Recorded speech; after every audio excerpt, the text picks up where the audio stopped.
The potential for coverage for COVID-19 related losses is of significant concern for carriers because COVID-19 is a global pandemic, and global pandemics present a systemic risk for the industry and overall economy.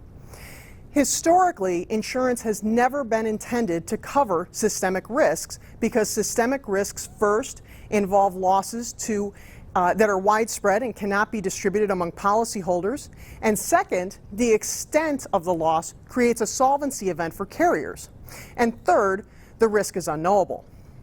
The industry's concern at its most basic level is due to the fact that business interruption coverage was never intended or anticipated to provide coverage for pandemic losses, and the risks associated with pandemic losses were never considered when rating the risk or setting premiums.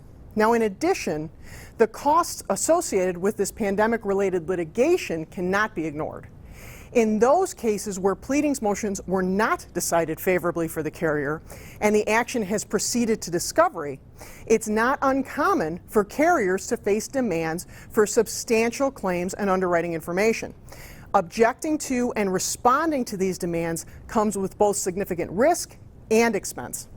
In a recent decision, the policyholder filed a motion to compel disclosures, including the drafting of the disputed policy wording and underwriting of the policy, carrier's investigation and handling of the claim, governing procedural manuals, claims, and underwriting, representations to state regulators that inform the meaning of the policy wording, the carrier's knowledge of COVID-19 and the policyholder's loss, and information about other similar COVID-19 claims.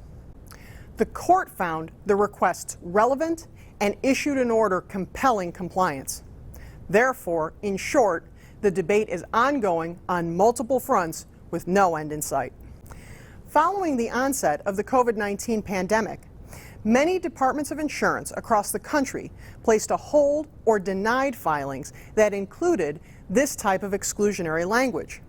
However, most of these departments did not make a formal change to their position. So as the departments begin to release these holds and return to their pre-pandemic positions, we can expect that the industry will look to the legislation and will look to courts to determine where potential challenges and ambiguities exist in order to protect against the risk in the future. In addition, carriers are looking for solutions to respond to industry demands. Many policyholders are looking for pandemic-related coverage and are seeking to gain a better understanding of the coverage provided by their current policies. The departments of insurance across the country have demanded transparency and generally indicated a willingness to entertain solutions not previously considered. Discussions surrounding potential parametric solutions have gained traction. We also expect that the data that the industry has gathered as a result of the COVID pandemic will assist the industry in developing rating models and to assist in establishing products that are more reasonably priced within the marketplace to address these pandemic risks.